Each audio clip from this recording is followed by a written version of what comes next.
My name is Erin Lawellin. I am the manager of academic services for Enlightium's Alliance program.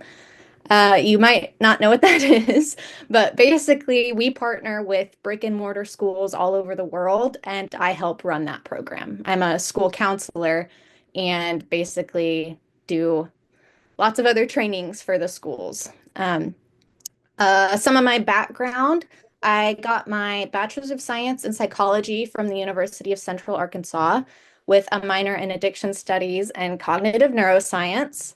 And then I got my master's in education, specializing in school counseling from John Brown. That school is also in Arkansas, which is where I still live today. So hello from Arkansas. Um, Before I go any further, I'm going to stop here and we're going to open with a prayer. If you guys will all bow your heads and close your eyes with me, that would be great. Father God, thank you so much for today. Thank you for these students and their willingness to steward the opportunities given by Enlightium and you as well. Um, Thank you for the complexities in our brain and all the things that we're able to do because of it. I pray that these students can walk away with some skills in their toolbox and some new knowledge about some of their behaviors and things that might be going on around them. Thank you for your son and sending him to be here for us and the Holy Spirit. God, thank you for today and these students again. In your name we pray, amen. All right. So, as the previous slide said, our webinar today is going to be about the brain and behavior. As you can tell here, I really enjoy learning about the brain and I enjoy teaching about it as well. So hopefully you can take away some new knowledge from this experience. Uh, Today, our goal is to gain an understanding of the three brain states, which are survival brain, emotional brain, and executive brain. We're going to identify what it looks like when we are about to flip our lids, which we'll talk about a little bit more. And then lastly, we're going to try to understand and practice some coping skills. So if none of those words make any sense to you right now, hopefully they will at the end of this. So to start, we're going to give credit where credit is due. We always like to cite our sources. This man here, Dr. Paul MacLean, came up with the triune model of the brain, which is basically tri means three. So there's three parts of the brain here. And while the 60s were not that long ago, many scientists and psychologists have taken this model of the brain and turned it into more complex, but the same kind of building blocks. And we're going to talk about a different model after this one, but this is where it came from. So it's important to know where things come from. And even with the model that we're going to be talking about today, there's a little bit of criticism about it being too simple because, as we know, our brains are very complex. Um, so we want to make sure that we're understanding this is not an exact replica of what our brain looks like. There's lots of other things going on. But this is a really, really good place to start with all the complexities that God gave us in our brains. So we're going to start with these three main pieces. All right, here's our new model and the one that we're going to be talking most about today. So you can see the three brain pieces here with the green, blue, and red. They are attached to the executive state, the emotional state, and survival state. And one of my favorite ways to remember these three brain states is using the hand model. So you'll see me hold my hand up a lot today, and you can use your hand model too to follow along with what I'm doing. So this is from Dr. Dan Siegel. He created the hand model here. So we have our executive state, this part of our brain, which would be our big foreheads here. And then we have our emotional state, which lies underneath the executive state here. And then our wrist area here is going to be the survival state or survival brain. That's how we'll talk about it. But this is our brain here, fully closed with the executive brain over everything else. Okay. I'm going to switch back and see if there are any comments here. Okay, we're good. All right. So here's our three brain states again. We're going to dive into each one of them. First, we're going to talk about our survival brain, so our wrist area here. In our survival brain, this is where we're asking the question of, am I safe? If you've heard of fight or flight, this is the part of the brain that controls that. Also, freeze, fight, flight, and freeze are the three main reactions in our survival brain. In our survival brain, we're unwilling or unable to use our words to communicate what our needs are. And this might look like hiding in your room or running away or physically fighting somebody. And in our body, it might feel like we're getting hot or it's hard to breathe. Maybe you're clenching your fists a lot and you just can't help it. This might mean that you're in your survival brain. And there's a good reason why we have these instincts, obviously. If you came across a bear in the woods, you probably wouldn't stop to say, I wonder what kind of bear that is. Or, I wonder if that bear has a family. No, you're going to get out of there. And that's your survival brain talking to you. You really should back away slowly, but survival brain's probably going to tell you to run. And in certain situations, that reaction might be helpful, like if there was a bear. But what we need to remember is that what truly keeps us safe is listening to our instincts while also having access to our executive brain that lies at the top. So to recap, survival brain down here in our wrist, we're asking the question of, am I safe? And it might look like fight, flight, or freeze. Okay. Any questions or maybe even examples about what the survival brain might have looked for you or somebody around you? You can put it in the chat. I don't know if you can unmute yourselves or raise your hands. Well, while we wait on the students, and you can use the chat, you can unmute yourselves. You should be able to do all of that. I know for me, I go into fight, flight, or freeze when there's a bug in the room. I know that sounds silly, but I am so terrified of bugs. And first thing I want to do is scream or run or not move at all because what if it flies? That's how I feel. That's my fight or flight right there is bugs.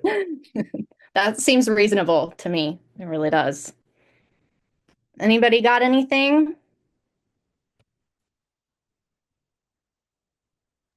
So you guys aren't scared of anything at all? Not even Oh, Hazel, terrified of spiders. Yeah. So is that a flight or a freeze? I would hope it's not a fight. It might be. Not sure. Flight. She's gonna run. I don't know. Can I? Yeah, go ahead. I think I'm like flight. I'll just run away. Yeah. Yep. That's seems to be the easiest and the quickest way to get out of there, right? It's our instinct to fight. It's our instinct to run or flee, right? Whenever I see a sense of danger, all I do is just run. Run. Yeah. So sometimes we might feel like we're in danger like that, but in reality, we're actually safe and our brains can still go into survival mode, right? So you might actually be safe. Obviously, if a spider is near you, it's probably not going to hurt you, but your instincts to run. And that's not necessarily what we need to do, but you might be down here in survival brain. So that's what happens, right? So we're going to continue to talk about how to follow our instincts while still having our executive brain up here and having all the skills that come with this, which we'll obviously talk about here in a little bit. All right, so we'll move on. Let me get my screen. We're going to move on to the emotional brain. So our emotional brain's here in the middle. And in our emotional brain, we're asking the question of, am I loved? So not, am I safe anymore? This is, am I loved? It's not unsafe, but it might feel uncomfortable. Actually, it does feel uncomfortable. If you're not feeling loved or you don't feel accepted, it gets really uncomfortable. So, here in our emotional brain, we are typically able to use our words. So, in our survival brain, we weren't necessarily able to do so. In emotional brain, we can use our words. And that doesn't necessarily mean that what we're saying while we're in emotional brain is truthful or even helpful. So, we need to kind of recognize that. An example of this might be if you're outside playing sports with your neighborhood kids and you get picked last for a team. Obviously, that might hurt you a lot. So you could shift into your emotional brain. And if this takes over, it might look like yelling at the team captains for never picking you or for always picking you last, which might not even be true. Or you might use your words to trash talk the other team to kind of hide the hurt that you're feeling inside. Or the other side of the emotional brain is blaming ourselves. Maybe in that situation, you would tell yourself that you shouldn't even play this sport anymore, or you shouldn't have even come. Nobody wants you there. So we start telling ourselves these lies or things that we feel to be true in that moment. But it's important to remember in the emotional brain that those feelings are not necessarily facts. So we need to know that when we feel unaccepted or unloved in a moment, we can move on because we have access to our executive brain and our executive skills. Um, a big part of the emotional brain is all of those lies that we might tell ourselves because something around us happened and made us feel that way, but it might not necessarily be true. So, a lot of this could come from any bullying situations or um, I don't know, siblings. This can happen a lot with siblings. And then you end up like these Spider-Men here, and you're just blaming each other or judging each other or complaining. And the thing that happened is not necessarily that big of a deal. Does that make sense? So that's here in the emotional brain.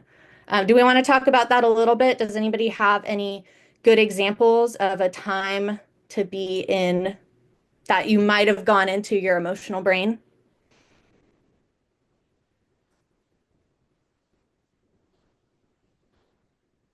You can put it in the chat as well, I Ariana think. said, huh. So if you have a question, feel free to unmute yourself and we can help you out.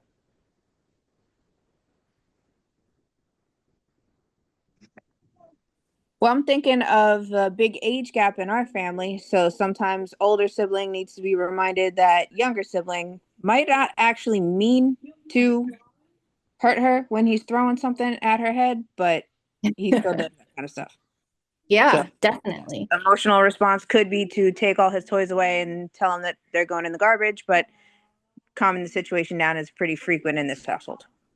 Yeah. So a big part of that could be helping each other recognize these three brain states. And if they knew that maybe the child that threw the toy was just in survival mode for whatever reason, they might not react in the same way, right? So we have to acknowledge that other people around us are in these brain states too. And if they fall below executive brain, something like throwing a toy or fighting or whatever else happens could happen. So knowledge is power here. That is a totally new perspective that might come in handy. Thank you. There you go. There you go. Glad to hear it. Anybody else have a survival brain example?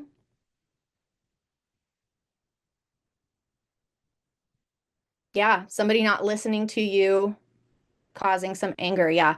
An example that I've used a lot in the past would be um, in a classroom. Now, you guys obviously are not always in classrooms, but maybe you have been before. And this can happen between teachers and students a lot. If a teacher calls on a student that wasn't paying attention, it might send them directly into their emotional brain, and they're yelling at the teacher for always calling on them or always picking on them when in reality, they could have just used their executive brain to ask for help or to say, I wasn't paying attention. I'm sorry. Can you repeat the question? Or something like that. Like not having somebody listen to you could really easily send you into your emotional brain. That's a great point. All right, we'll go ahead and move on to our executive brain because I've been talking about it a lot and we haven't really covered what it is. So, what is the executive brain? So this is our hand model here. This is our executive brain. Our big prefrontal cortex is what it's called if you want to use sciencey terms. So, in our executive brain, this is where we have access to all of our executive skills. And we're asking the question of what can I learn? Instead of am I safe or am I loved? We're asking what can I learn? So, our executive skills are attention, time management, organization, planning and prioritizing, working memory, which is basically just you're able to remember things properly, impulse control, flexibility, which this is not physical flexibility, it's the ability to adapt to all the things around you, empathy, metacognition, which is a big fancy word to say you're self-aware. You understand what your brain is doing and why you're thinking what you're thinking, and then goal achievement and task initiation. Um, you might see this list and think, well, I'm not good at that. I'm not good at that. And that's totally fine. There are things on here that I am sure you are good at. And if you feel like you need some help with it, when you're in your executive brain, you can practice these things. So maybe you want to practice um, prioritization and organization. So then to practice that, you keep up with the calendar and then it eventually becomes habit. So you have this executive skill for you to use when maybe you feel like you might be going into your emotional or your survival brain. So this is where we want to be. This is super important. This helps us look at problems as something to learn from, our learning opportunities around us. Um, rather than running or hiding or blaming ourselves or blaming others. We can look at things with our executive brain in a healthy way, right? So we can deal with things that are kind of scary or deal with things that kind of hurt our feelings with all of these skills that we have. Um, so I don't think we really need to talk about examples with this one. We know what it looks like, right? Because we're trying to really work out of this. This is what our everyday should really look like, is being in our executive brains, which I feel like if you are at home and you're doing your schoolwork on time and you're a good student and you're stewarding your opportunities well, executive brain is probably where you're at most of the time, right? We all fall, and we'll talk about that in a second, but this is where we want to be. So if we all fall, we're going to call that flipping our lid. So if our hand model here, your fingers come up, we flip our lid, and you might look like anger here, right? It happens to all of us. And when this happens, our executive brain that we've been talking about is no longer touching or connected to our emotional brain or our survival brain. So if we fall into emotional or survival brain, we don't have access to these executive skills. We've flipped our lid and they're gone. So we're probably running away or fighting or screaming and yelling at somebody. We don't have access to these things. When we don't have access to combat our problems in healthy ways, we can't communicate effectively with people around us to ask for help. Even if they do love us and they do keep us safe, we still can't voice that we need something from them because we've already flipped our lid. So we want to keep flipping the lid from happening. Or we can learn when we go into our emotional or survival brains ways to put our lid back on. So that's what's really important here, is recognizing you don't have to stay here or here for very long, even if you do flip your lid. You can put your executive brain back on, put your lid back on, and we're going to talk about how to do that here in a second. But does all of this, the brain states, flipping the lid, does that make sense to everybody? Anything that needs to be cleared up? Let's see. Yeah, I thought this slide was fun too. All right, I think we're good. If anybody's panicking, panic now. Okay, we're gonna move on then. Why would we panic? I don't get it. In case you didn't understand what I've been talking about, you might be panicking because I'm gonna move on. but you don't need to panic if you understand. I think we're good. I thought you meant the next slide would be like panicking, like stressful. I'm like, oh, what are we doing? No, the next slide is supposed to be everything but that. Okay. All right, Okay. we're gonna move on. So, to keep us from flipping our lid, right, we're going to use what's called coping skills. Coping or to cope just means to deal effectively with something difficult. So, all of these things that we've talked about, all of the things that cause us to flip our lid or go into survival brain or our emotional brain, we can cope with those things by using coping skills. So, that might look like, well, let's say healthy coping skills might look like listening to music, drawing or painting, practicing deep breathing, which should be a little more intentional than what SpongeBob is doing there, going for a walk, reading a book, cleaning your room, maybe the whole house if that helps, taking a quick nap, or maybe journaling. Maybe a gratitude journal would be really helpful in stressful situations, remembering what you're grateful for. There's a lot of coping skills. There's so many that I didn't list, and so many that you might personally use already. Um, but this is just a good roundup. If you need something to jump to quickly, you might choose one of these things.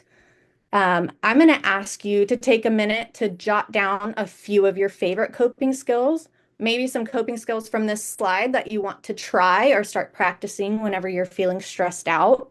And you can keep that list for yourself, or you can put some of your favorite coping skills here in the chat.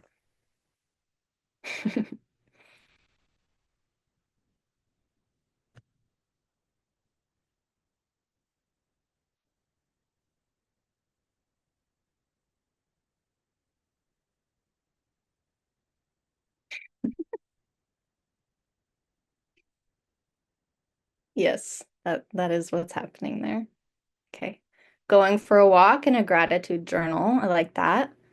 Going for a walk, praying, calling a friend, playing games, that can be a good one. Music's always a go-to. Same for me. Nice. Listening to music.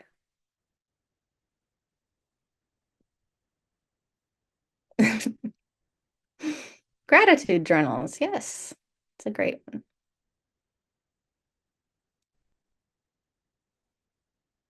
All right. We're going to move on here so that we can cover all of this before we get out. Another coping skill that you might not think of, except Tatiana did because she mentioned it, is prayer. And this can be an incredibly helpful coping skill. When we feel hopeless or humbled or like we're ready to fight, we can still rely on God to bring us out of those stressful feelings or those scary feelings, right? You all probably know the story of Jonah being swallowed by the fish. When Jonah was swallowed by the fish, and inside the fish, he said, "In my distress, I called to the Lord, and he answered me." And I think that's really powerful because don't you think that you might flip your lid if you were swallowed by a fish? And there are a lot of examples in the Bible of people using prayer as a coping skill. It's there for us, right? It's there every day. We can do it anywhere, and God calms our spirits. So I would say when you're reading the Bible or anything like that, in a Bible study, you can kind of start to pinpoint where people are using prayer as a coping skill when they're going through something really scary or stressful. And that can be some motivation for you to start practicing this as well, just letting it ease into your life. Another coping skill that I like to teach students is deep breathing. So we saw on the last slide where SpongeBob was basically hyperventilating, and that's not what we want to do, but it's a good sign that we're taking deep breaths, right? So with this, it's actually really cool because whenever you do deep breathing exercises properly, there is science that shows us it physically calms the survival instincts and things that are going on in our body, physically calms them. So a way to remember to always do this right is by using this simple strategy of 4, 7, 8, breathing. So you can remember that really easily. 4-7-8. So you're going to breathe in through your nose for 4 seconds, hold your breath for 7 seconds, which I know is probably going to be tough whenever you try this for the first time. You have to really be present and not panicking through it, counting them out and just really sitting with it. And then you'll breathe out through your mouth for 8 seconds. Do we want to give this a shot real quick? I'll do it and I'll count out with you all, and you don't need to turn on your mics or anything. We'll just sit here and do it together. Okay. So we're gonna breathe in through our nose, hold our breath, breathe out, and I'll count on my hand. So we're gonna breathe through our nose, hold,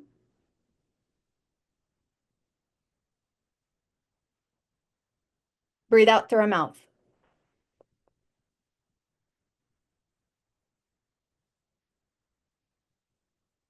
Did anybody kind of lose their breath there for a second? I It kept does my get, mic on while breathing. you I did? kind of lost it.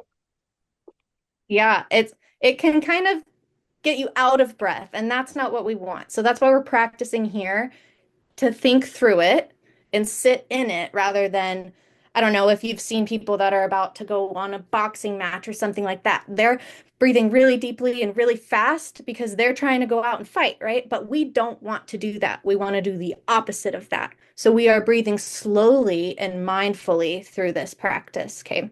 So we're going to do it again. We're going to breathe in through our nose, hold, breathe out through our mouth. Okay. Breathe in, hold,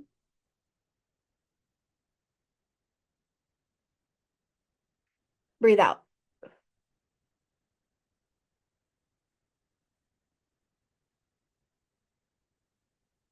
Okay. And if you do this properly, you might feel better and you might even feel a little sleepy because that's what it's doing to our receptors in our brain. It's truly calming us down if we're doing it properly. So, coping skills like this or coping skills like prayer are really good things that we can use if we're out in public and we can't necessarily clean our room while we're in the grocery store, right? If you're feeling panicked out in public, you can do these deep breathing exercises. Or if you, I don't know, have stage fright. I was doing 4-7-8 breathing before we started this webinar, right? So these are things that we can do to really, really help us. Does anybody have any questions about 4-7-8 breathing or deep breathing at all? It's just, it's so good to have something like right there in your toolbox, right? If you're out in public or with family or something and it's getting a little touch and go, you might want to use the 4-7-8 breathing to help you from flipping your lid, right? Thank you. Now I know how to breathe properly. Well, here you go. 4-7-8 breathing, right? There are a Mhm. lot of other breathing exercises that you can do. Like there's the box breathing. So you'll breathe in here, breathe out, breathe in, breathe out, and you just really slowly make a box while you're breathing. That can work too to kind of calm you down. Um, balloon breathing is another one. If you want to breathe in to blow up your balloon and then release all the air. Really simple things that you can use to help calm you down. That was what I was mostly taught to do in elementary school. Yeah, the balloon breathing. Yep. That's great that you were taught that. It's super Except they didn't name it. cool. Yeah. Well, that's what I call it. I don't know if anybody else does balloon breathing. So And you have here's some our breathing commentary skills. over here that says they love it. And Talia also promises that she's going to try it when needed. So, doing Great. Love that. It's a good toolkit. Okay. We're right on time. That is all I have for you guys today. Um, I am so thankful that we got to do this. One thing that I really want to remind you, and we talked about it before, but everybody around us, our parents, our siblings, our teachers, everybody goes through these brain states, right? So we want to use our knowledge that we have of our survival brain, emotional brain, and executive brain and flipping our lids. We want to use that knowledge to help us show grace to people around us that might be in their survival or emotional brains, right? We want to be sure that this awareness we have isn't just for us. We can help other people with the awareness. If you have any questions, this is my email address. You can feel free to email me. I can help you myself if you have a simple question, or I might point you to your counselor to get some extra support. But I'm happy to answer any questions about brain states and behavior. So, if anybody has anything left, anything else to talk about here, we can, or we'll just shut out.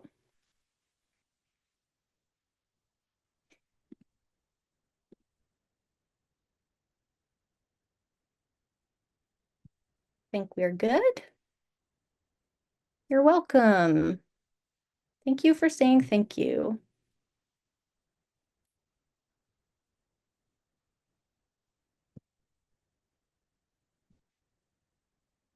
All right, Tatiana, you can call it when you want. Of Thank you, kiddos, for showing up, and thank you, Miss Lawellin. We appreciate you so much. course. Of course. Have a great day, everybody. Bye, everybody.